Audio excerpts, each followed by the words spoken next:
is name the three parallel ranges of Himalayas and mention two characteristics of each. Now हमें क्या बताना है, तीन पैरेलल रेंजेस जो हिमालय की हैं उनके बारे में बताना है और उनके जो कैरेक्टरिस्टिक्स हैं, उनकी जो विशेषताएं हैं वो भी हमें बतानी है कि क्या कैरेक्टरिस्टिक्स हैं, राइट। तो सबसे पहली रेंज जो है द ग्रेटर हिमालयाज, सबसे बड़ी जो रेंज है, सबसे मेन रेंज जो है that is known as Greater Himalayas. They are also known as Himadris, जिसे हिमाद्रीज भी कहते हैं। ग्रेटर हिमालयाज को हिमाद्रीज भी कहा जाता है।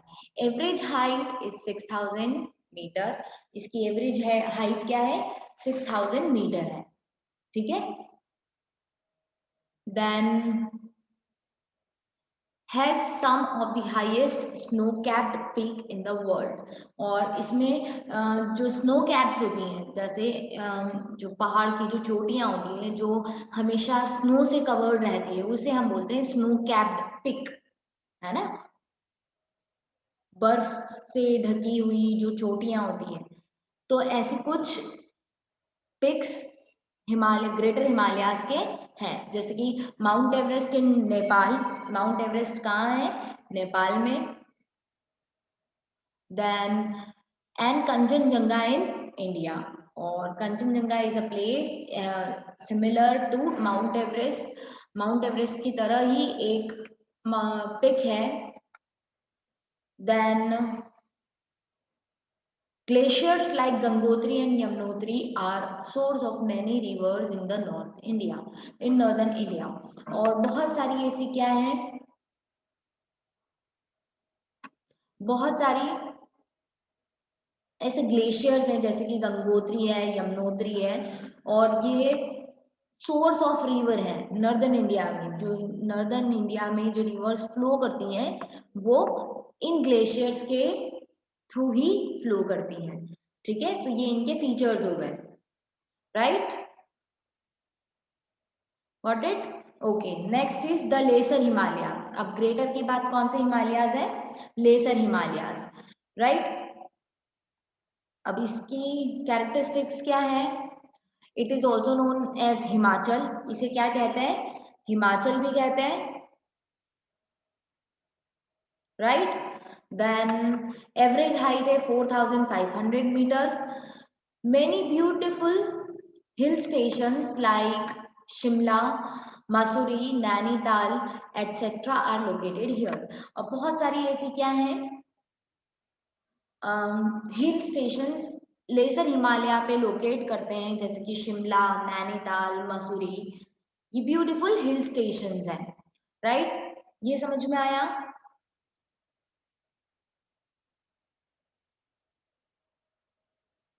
नेक्स्ट उसके बाद है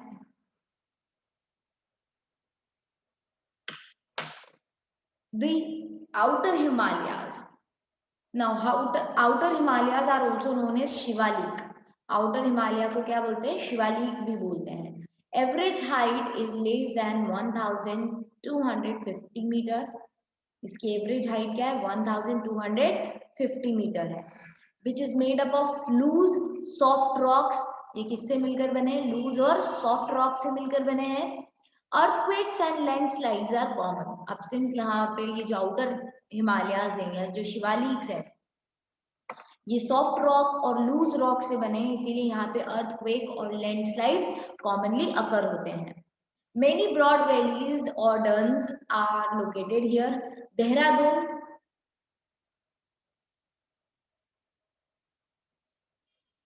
इज एन एग्जाम्पल। अब बहुत सारी ऐसी बड़ी बड़ी वैलीज हैं, दून्स हैं, इसका एग्जाम्पल है Dehradun, it's a place, right. तो ये यहाँ पर लोकेट करते हैं, ठीक है। बहुत इजी था answer. Next, give an account of northern plains of India. हमें क्या बताना है, नॉर्दर्न प्लेन ऑफ इंडिया के बारे में बताना है, राइट।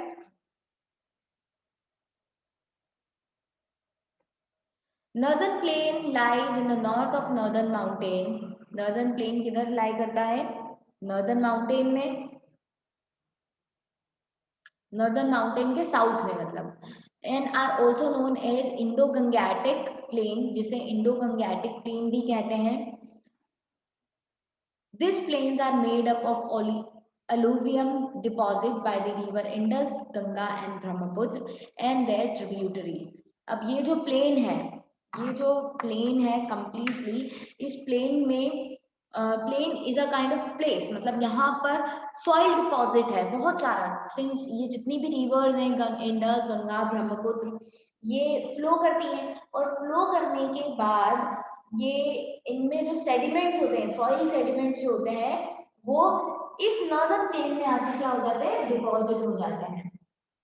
ठीक है, and this alluvial deposit make the plains extremely fertile and suitable for agriculture. अब सिंस ये जो alluvial deposits है, ये जो alluvial soil है, ये उस प्लेन पर जाकर डिपॉजिट हो जाता है और फिर उसके बाद क्या होता है, यहाँ का जो एरिया है वो बहुत ज्यादा फर्टाइल हो जाता है। फर्टाइल मतलब बहुत ज्यादा यहाँ पे एग्रीकल्चर फेवरेबल होता है, एग्रीकल्चर प्रैक्टिस किया जा सकता है। The northern plain stretches from about 2000 kilometers from Punjab in the west and to Assam in the east. अब northern plain कहाँ से कहाँ तक है, पंजाब से लेकर आसाम तक, राइट। अगर आप मैप देखेंगे तो आपको समझ में आ जाएगा, पंजाब से लेकर आसाम तक। Okay, from west to east they are divided into 3 sections, और वेस्ट से ईस्ट की तरफ ये 3 सेक्शंस में डिवाइडेड है। First one is Indus plain, second is Ganga plain and third one is the Brahmaputra plain. ये 3 रिवर्स है और इन 3 रिवर्स के अराउंड जो एरिया है उन्हें प्लेन्स कहा गया है। इंडस रिवर के आसपास का एरिया इंडस प्लेन है, गंगा प्लेन जो मिडिल में है उसे गंगा प्लेन कहा जाता है, और जो ईस्ट साइड में ब्रह्मपुत्र रिवर है उसका जो प्लेन है उसे ब्रह्मपुत्र प्लेन कहते हैं। ठीक है, got it? Okay, next is describe the Deccan Plateau with reference to its location, formation, rivers and hills bordering it. Now Deccan Plateau क्या है? Deccan Plateau is actually, हमने मैप में जब देखा था तो मैंने आपको बताया था कि जो वेस्टर्न साइड में जो पार्ट है, Maharashtra, Gujarat and some part of Madhya Pradesh, ये क्या है, Deccan Plateau है, Deccan Plateau का पार्ट है, right. So the Deccan Plateau lies in the north of the Narmada River Valley. Narmada river के जो नीचे का जो पार्ट है, साउथ का जो पार्ट है, that is Deccan Plateau. It is bounded in the north by Satpura Range. अब उसकी नॉर्थ साइड में, नॉर्थ मतलब ऊपर की साइड में कौन सी माउंटेन है, सतपुरा रेंज है, दी महादेव हिल्स है, मईकाला हिल्स है और काइमूर हिल्स है। ये कुछ हिल्स हैं उसके नॉर्थ में, Deccan Plateau के ऊपर वाली side. Now it is extended up to the tip of peninsula. ये कहाँ तक है, पेनिनसुला तक एक्सटेंडेड है। The hills bordering the western edge of plateau are collectively called Western Ghat. अब वो हिल जो उसके वेस्टर्न साइड में है, डेक्कन प्लेट्यू के वेस्ट साइड में जो हिल्स है उसे वेस्टर्न घाट कहते हैं। They consist of Sayadri, the Nilgiri, Anamalai and Cardamom hills. जो वेस्टर्न साइड में जो हिल्स हैं ये उनके नाम दिए हुए हैं, Sahyadri, Nilgiri, Anaimalai and cardamom hills, right. फिर the hills which are on the eastern edge, जो ईस्टर्न साइड में है, एज मतलब ईस्टर्न साइड में जो है डिकेन प्लेट्यू के, उसे हम क्या बोलते हैं, ईस्टर्न घाट बोलते हैं। जो वेस्ट साइड में है वो वेस्टर्न घाट, जो ईस्ट साइड में है वो eastern Ghat, right. The Deccan Plateau is drained by Mahanadi. अब Deccan Plateau में कौन कौन सी नदियां बहती हैं, right, that is Mahanadi, Godavari, Krishna, Kaveri, Narmada and Tapi. ये पर्टिकुलर रिवर्स यहाँ पर ड्रेन करती हैं। ओके, ये समझ में आया? Then please thumbs up. Okay,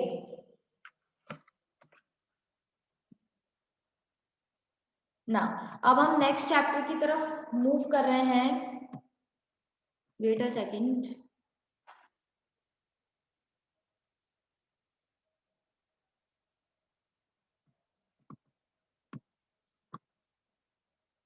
That is chapter number 8.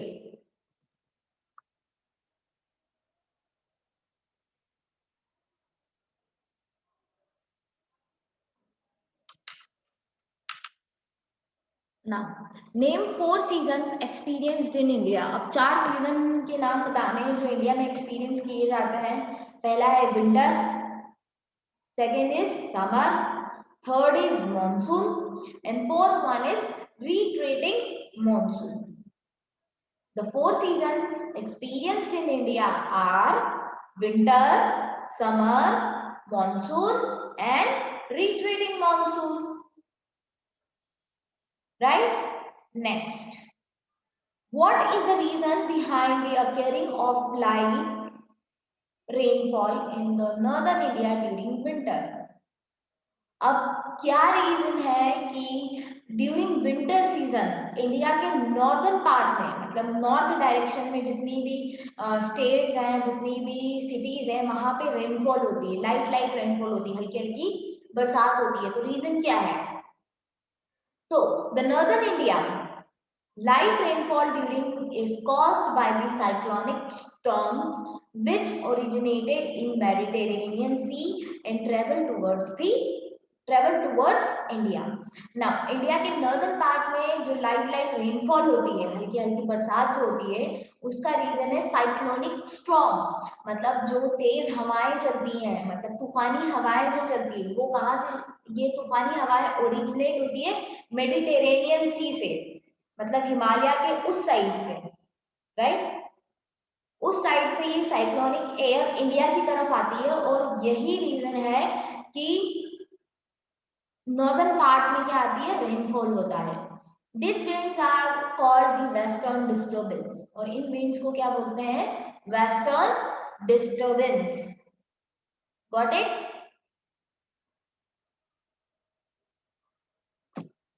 Next, okay, why do trees belonging to the thorn forests have long roots and small leaves? अब thorn forest मतलब जो डेजर्ट एरिया में जो फॉरेस्ट होते हैं, है ना? डेजर्ट, एक्चुअली डेजर्ट एरिया में फॉरेस्ट नहीं होते हैं, लेकिन डेजर्ट एरिया, डेजर्ट को क्या बोलते हैं? थॉर्न फॉरेस्ट कहा जाता है। और वहां की जो लीव्स होती हैं वो स्मॉल क्यों होती हैं और रूट्स लंबी क्यों होती हैं? तो trees belonging to thorn forest have long roots to enable them to obtain water from deep below the ground. अब जो ट्रीज होते हैं थॉर्न फॉरेस्ट में, उनकी रूट्स बहुत ज्यादा डीप होती है ताकि वो अर्थ का जो अंडरग्राउंड वाटर है वो ऑब्टेन कर सके, राइट? इसीलिए उनकी रूट्स लंबी होती हैं। And their leaves, small leaves to reduce the loss of water, और उनकी जो लीव्स होती है वो स्मॉल इसलिए होती है ताकि वाटर लॉस ना हो। आपने ट्रांसपिरेशन के बारे में पढ़ा होगा कि ट्रांसपिरेशन की एक प्रोसेस होती है, राइट? साइंस में पढ़ा होगा आपने। तो इसी कारण से उनकी लीव्स छोटी होती हैं और रूट्स जो होती हैं वो लंबी होती हैं। ठीक है? That is, read the answer. Trees belonging to thorn forest have long roots to enable them to obtain water from deep below the ground. They have small leaves to help reduce loss of water. ठीक है? Next, state two special features of mangrove tree. A mangrove tree कि हमको special features बताने हैं। अब mangrove trees क्या होते हैं? ऐसे ट्रीज जो पानी में उगते हैं। You might have seen somewhere, और आप अपनी बुक भी जब खोलेंगे तो आपको मैंग्रोव फॉरेस्ट का फोटोग्राफ दिखेगा। उसमें एक्चुअली क्या होता है, नीचे बहुत सारा पानी होता है और उस पानी में ही ट्रीज उगने लगते हैं। ठीक है, आप बुक खोल के देखिएगा, जब मैंने चैप्टर पढ़ाया था तब मैंने आपको बताया था ना। तो इसके दो फीचर्स क्या है? They can survive in both fresh and salt water. अब ऐसे जो ट्रीज होते हैं ये फ्रेश वाटर और सॉल्ट वाटर दोनों में सर्वाइव कर सकते हैं, right? And next one, they have special roots called breathing roots, और उनकी जो रूट्स होती हैं वो स्पेशल होती हैं और उन्हें ब्रीदिंग रूट्स भी कहा जाता है। ठीक है? Next, name the natural habitat of the following animal. In animals के हमें नेचुरल हैबिटेट्स बताने हैं कि ये एनिमल्स कहाँ पर लोकेट करते हैं, कहाँ पर पाए जाते हैं। तो elephant, first one is elephant, forest of peninsular India and Assam. कहाँ पर पाए जाते हैं? Forest of peninsular India and Assam. Then next one is Indian bison. Indian bison कहाँ पर पाए जाते हैं?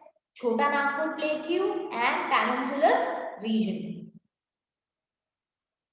Then next is crocodile. Crocodile कहाँ पर होते हैं, कहाँ पर पाए जाते हैं? पोन्ड्स में, रिवर्स में एंड मार्शेस में, राइट। तो ये इनके नेचुरल हैबिटेट्स थे।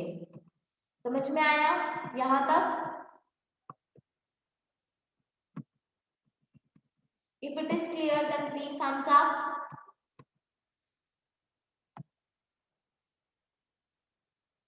Okay,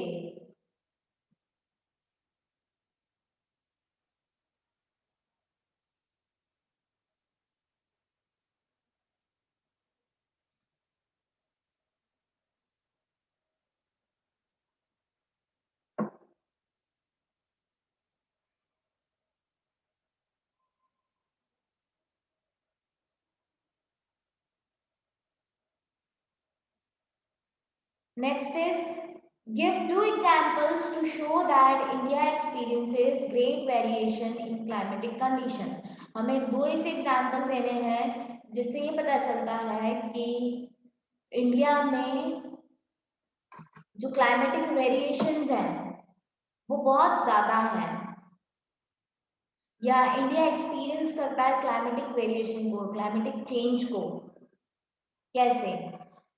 So the example that shows that the India experience great variation in climatic condition include, पहला example है some places are extremely hot while some are very cold। अब India में कुछ ऐसी places है जो बहुत ज़्यादा hot है और कुछ कैसी है जो बहुत ज़्यादा cold है। Coastal areas have moderate climate with little difference between summer and winter temperature. अब जो कोस्टल एरियाज है, हमने देखा है ईस्टर्न कोस्टल प्लेन और वेस्टर्न कोस्टल प्लेन, राइट। इनका जो टेम्परेचर होता है वो मॉडरेट होता है, इनका जो क्लाइमेट होता है वो मॉडरेट होता है, ना ही बहुत ज्यादा गर्म होता है ना ही बहुत ज्यादा ठंडा होता है, राइट। और इनके समर और विंटर के टेम्परेचर डिफरेंट होते हैं। On the other hand, places situated away from sea have extreme climate with hot summer and cold winter। अब ऐसी places जो सी से दूर है, मतलब जहाँ पे समुद्र से जो दूर है, ऐसी प्लेसेस वहां पे एक्सट्रीम क्लाइमेट होता है, मतलब वहां पे गर्मी भी बहुत ज्यादा होती है और ठंड भी बहुत ज्यादा होती है, ठीक है। They are extremely hot and extremely cold. तो ये कुछ डिफरेंसेस हैं। Next, annual rainfall in Mawsynram in Meghalaya is the highest in world. अब एनुअल रेनफॉल म्यांस्ट्राम में, ये मेघालय में है एक प्लेस जहां पे वर्ल्ड की हाईएस्ट रेनफॉल होती है, ठीक है। while some place in the Thar desert remains extremely dry। और वहीं इंडिया में ही थार डेजर्ट है जहां पे सूखा रहता है, एक्सट्रीमली ड्राई प्लेस। तो ये दो वेरिएशंस हैं, एक जगह बहुत ज्यादा बरसात होती है, दूसरी जगह एक्सट्रीमली ड्राई रहता है। तो कुछ ऐसी क्लाइमेटिक वेरिएशंस इंडिया फेस करता है या एक्सपीरियंस करता है। समझ में आया? If it is clear then please thumbs up.